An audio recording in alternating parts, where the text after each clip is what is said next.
حضرت عبداللہ ابن عمر رضی اللہ تعالی روایت کرتے ہیں کہ رسول اللہ صلی اللہ علیہ وسلم نے میرے ہاتھ کو یوں پکڑا اور فرمایا کہ عبداللہ دنیا میں اس طرح سے رہو، تم ایک اجنبی ہو، اپنے آپ کو اجنبی سمجھو یا اپنے آپ کو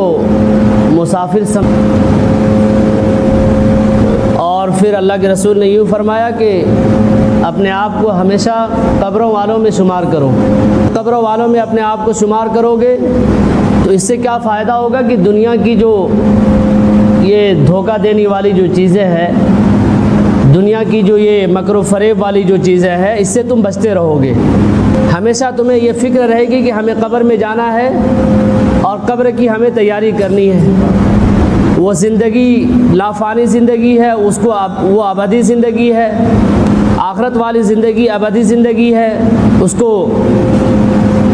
زوال نہیں ہے، وہ لا زوال ہے۔ جو اپنے آپ کو قبر والوں میں شمار کرو گے تو دنیا کے لہو و لعب سے، دنیا کے مکر و فریب سے، دنیا کی چال بازی سے، دنیا کی سیاست سے، اس طرح کی وہ تمام چیزیں جو دنیا میں انسان کے ایمان کو خطرہ پہنچا سکتی ہے، وہ ساری چیزوں سے انسان اپنے آپ کو بچا سکتا ہے۔ انسان وہ تمام چیزوں سے اپنے آپ کو بچا کے رکھ سکتا ہے اور اپنی ایمان کی فکر کر سکتا ہے، جب ہمیں ہمیشہ قبر کی یاد رہے گی۔ اور پھر یہ بھی بتایا تھا کہ عبداللہ ابن مسعود رضی اللہ تعالیٰ عنہ فرماتے ہیں کہ رسول اللہ صلی اللہ علیہ وسلم نے ارشاد فرمایا کہ تمہارے درمیان اخلاق تقسیم کیے گئے، بیوار کو تقسیم کیا گیا، اور تمہارے لیے اموال، مال و دولت، دنیا، ساری چیزوں کو تقسیم کیا گیا۔ اور اللہ رب العزت جسے چاہتا ہے دنیا کی مال و دولت، دنیا کی عزت، دنیا کی شہرت، جسے چاہتا اللہ دے دیتا ہے،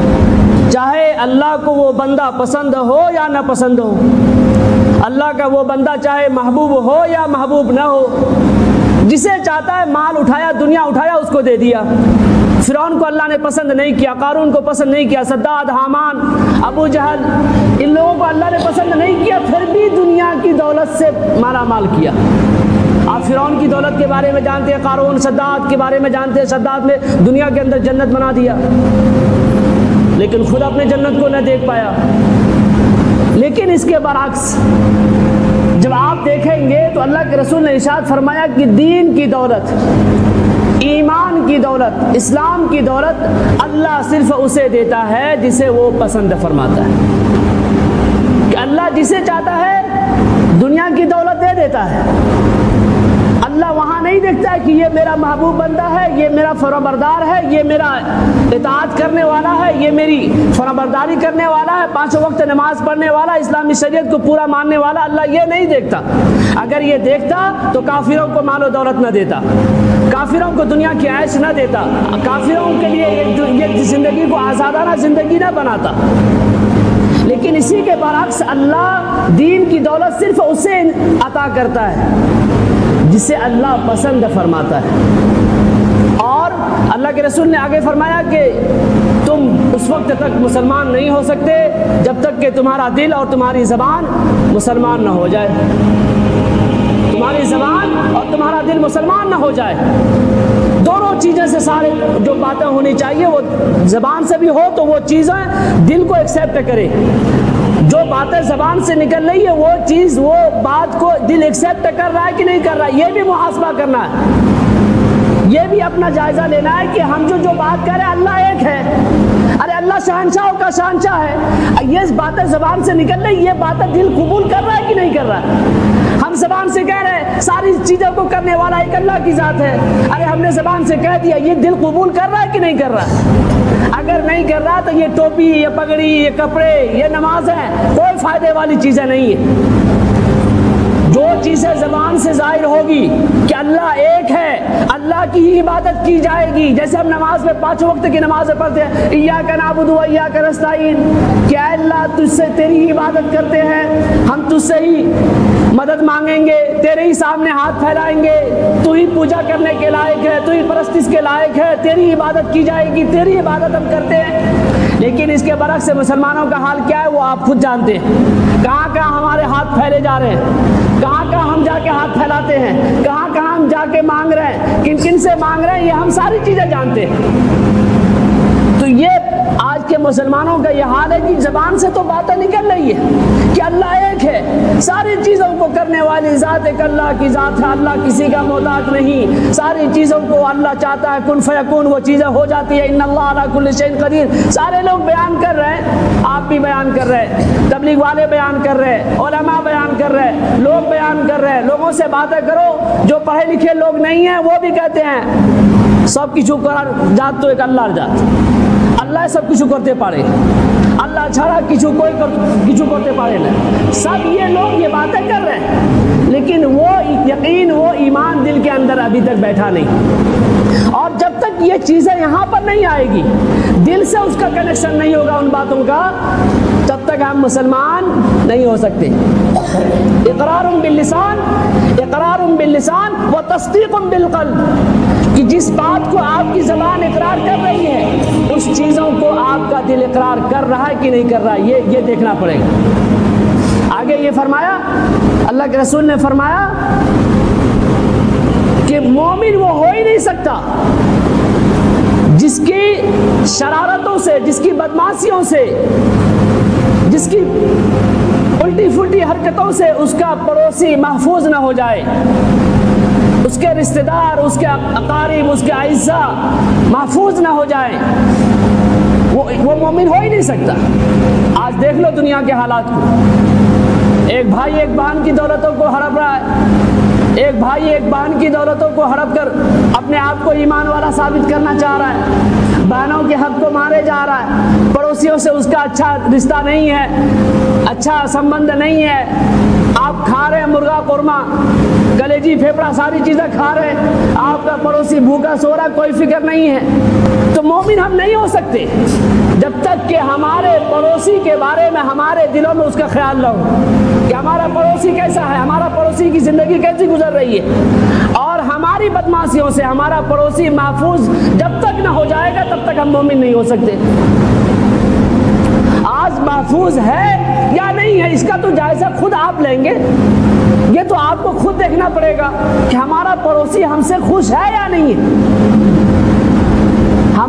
ہماری ذات سے اگر وہ پریشان کر رہا ہے، وہ ہم کو نقصان پہنچانا چاہ رہا ہے، تو اس سے ہمیں گھبرانے کی ضرورت نہیں ہے۔ میں نے یہ بات بھی کہا تھا کہ اللہ کے رسول نے حضرت عبداللہ ابن عباس رضی اللہ تعالیٰ عنہما کو فرمایا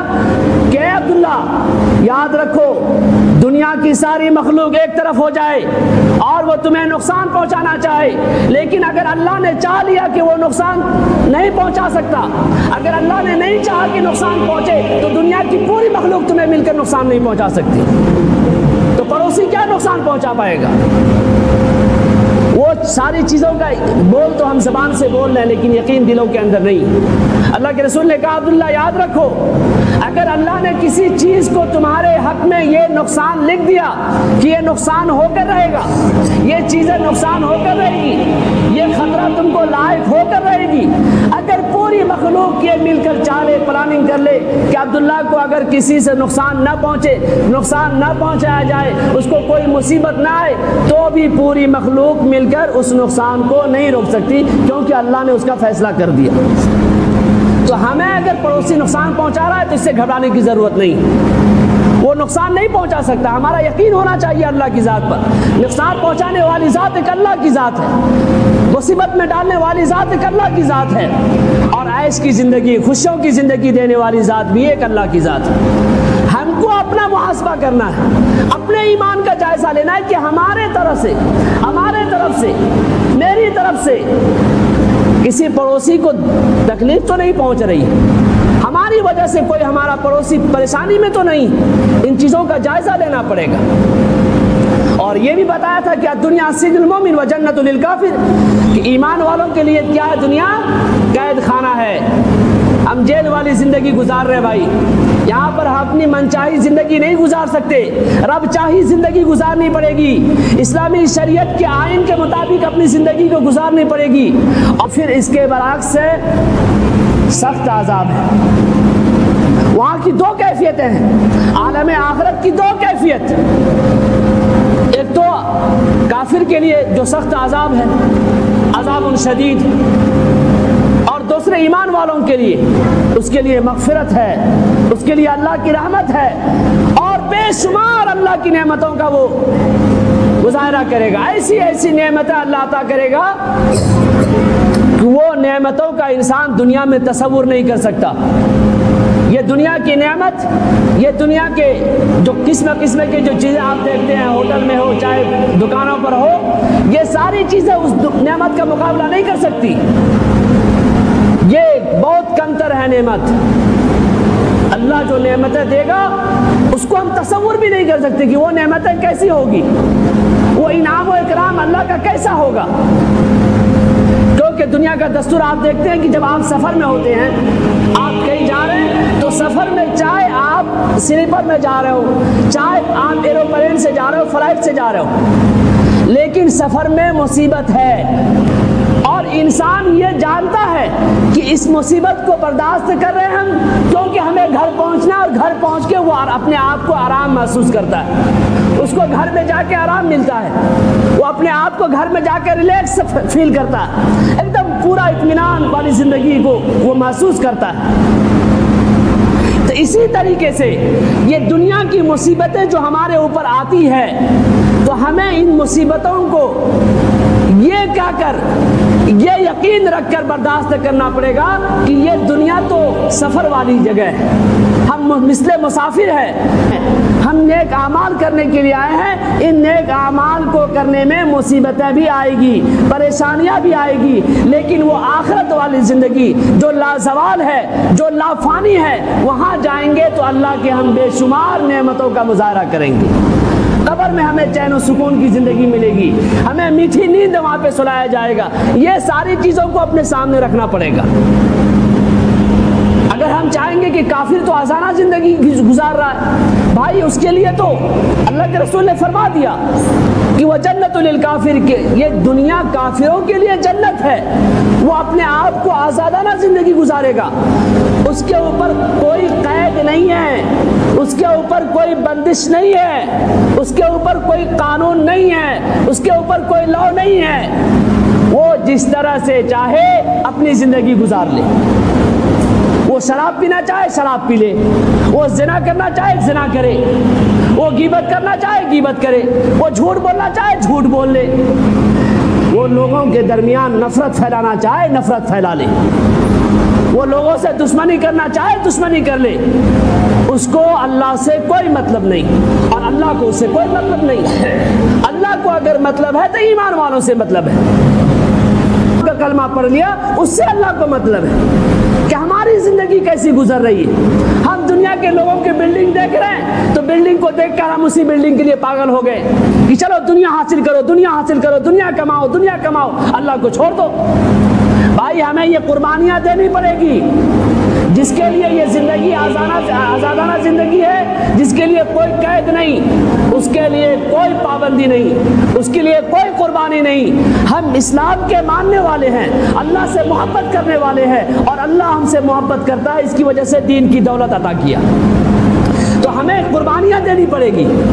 اللہ قربانی چاہتا ہے کہ جیسے دنیا کے خیال دل میں آئے تو تم یہ کہو کہ یہ دنیا رہنے والی جگہ نہیں ہے، ہم یہاں رہنے کے لیے نہیں آئے، ہم تو مثل مسافر ہیں۔ تو یہ جو زندگی کی جو پریشانیاں ہمیں آ رہی ہیں، جو دنیا کی دوسرے لوگوں کی عیش والی زندگی کو دیکھتے ہیں، تو ہم اس عیش والی زندگی کو اپنے دل کے اندر محسوس کرتے ہیں، ہم بھی طرف جاتے ہیں کاش ہماری یہ زندگی ہوتی، کاش ہم بھی عیش کی زندگی گزارتے۔ ہمارے لیے عیش کی زندگی نہیں ہے۔ اب اس کا یہ مطلب بھی نہیں ہے کہ اگر اللہ نے آپ کو مال و دولت عطا کیا حلال طریقے سے، آپ کے پاس مال و دولت ہے، تو یہ مال و دولت بھی ناجائز نہیں ہے۔ اس کا مطلب یہ نہیں ہے کہ آپ اپنے رشتہ داروں سے، اپنے بیوی بال بچوں سے، اپنے ماں باپ سے رشتہ ناتا توڑ کر صرف اللہ کی عبادت ہی کرتے رہو گے، صرف تسبیح کھٹکھٹاتے رہو گے۔ اس کا مطلب یہ بھی نہیں ہے، اسلام کے جو آئین ہیں اس آئین میں یہ بھی ہے کہ اگر اللہ نے آپ کو مال و دولت عطا کیا تو اس کو آپ صحیح جگہ خرچ کریں گے، فضولیات سے بچیں گے، لہو و لعب سے بچیں گے، اور بیوی بال بچے کا بھی خیال رکھیں گے، اس کے اوپر بھی خرچ کریں گے، اپنے ماں باپ سے بھی اچھی طریقے سے پیش آئیں گے، ماں باپ کے لیے بھی خرچ کریں گے، اپنے رشتہ داروں سے بھی آپ کا رشتہ اچھا ہونا چاہیے۔ ایسا نہیں کہ رشتہ داروں سے آپ رشتہ توڑ لیں گے، ماں باپ سے رشتہ توڑ لیں گے، بیوی بال بچے سے رشتہ توڑ لیں گے اور کسی ایک گھر میں بند ہو جائیں گے اور پھر ہم سوچیں گے ہم ایمان والے ہیں، پھر یہ ایمان کا ڈھونگ رچانا ہوگا، ہم یہ ایمان کو بدنام کرنے کی کوشش کریں گے، اور ایسے ایمان والوں بھی اللہ کو پسند نہیں ہے۔ آپ کو دنیا میں رہ کر ساری چیزیں کرنی ہیں، آخرت کو یاد رکھتے ہوئے، عالم آخرت کو یاد رکھتے ہوئے ساری چیزیں کرنی ہیں، لیکن اسلامی شریعت کے مطابق، آئین اسلامی شریعت کے مطابق، کہ جو اسلامی شریعت کا آئین ہے۔ بھائی جناب محمد رسول اللہ صلی اللہ علیہ وسلم دنیا کے اندر تشریف لائے اور ساری چیزوں کو بتایا انہوں نے کہ زندگی کیسے گزارنی ہے، بیوی بال بچوں سے کیسے محبت کرنی ہے، رشتہ داروں سے کیسے محبت کرنی ہے، پڑوسیوں سے کیسے محبت کرنی ہے۔ اللہ کے نبی نے کر کے بھی دکھایا اور کہہ کر بھی گئے، اور صحابہ نے بھی ان کو کیا، ان کے نقش قدم پر چلے، پھر اللہ نے رضی اللہ عنہم ورضوا عنہ کا لقب دے دیا۔ تو ہمیں وہ ساری چیزیں کرنی پڑے گی۔ اگر یہ نہیں کریں گے اور ہم سوچیں گے ہم تو ایمان والے ہیں، چلو تسبیح کھٹکھٹاؤ، مسجد کے کونے میں بیٹھ جاؤ اور پھر پورے رشتہ داروں کو چھوڑ دو، ماں باپ سے رشتہ توڑ لو، بیوی بال بچے سے رشتہ توڑ لو، یہ ایمان کے نام پر ڈھونگ رچانا ہوا۔ ہم تو ٹوپی پہن لیے لیکن یہ ڈھونگ رچا رہے ہیں، ہم دکھا رہے ہیں کہ ہم ٹوپی والے ہیں، ہم داڑھی والے ہیں، ہم نمازی ہیں، ہم حاجی ہیں، فلاں ہیں، ساری چیزیں۔ اسلام یہ نہیں کہتا ہے، اسلام کا قانون یہ نہیں ہے۔ اسلام کا قانون ہے کہ اپنے بیوی بال بچوں سے بھی محبت ہونی چاہیے، اپنے ماں باپ سے محبت ہونی چاہیے، پڑوسیوں سے محبت ہونی چاہیے، اپنے رشتہ داروں سے آپ کا تعلق، آپ کا رشتہ، آپ کے وہ جو ریلیشن ہے وہ اچھی ہونی چاہیے۔ اگر گڑبڑ ہوا تو پھر یہ ایمان کی کمی ہو جائے گی اس حدیث کے بنا پر جو ابھی بیان کیا گیا کہ ایک مومن اس وقت تک مومن نہیں جبکہ اس سے اس کا پڑوسی محفوظ نہ ہو۔ اور قرآن کریم کے اندر رشتہ داروں کو لے کر کئی آیت نازل ہوئی کہ رشتہ داروں کے ساتھ آپ کا ویوہار، آپ کا اخلاق، آپ کا کیریکٹر اچھا ہونا چاہیے۔ یہ ساری چیزیں قرآن کریم کے اندر اور احادیث مبارکہ کے ذریعے سے ہمیں سمجھا دیا گیا، تو ہمیں اسی کے مطابق زندگی گزارنی ہے۔ ہماری فرمانبرداری اللہ کے ساتھ بھی ہونی چاہیے، پوری ہونی چاہیے۔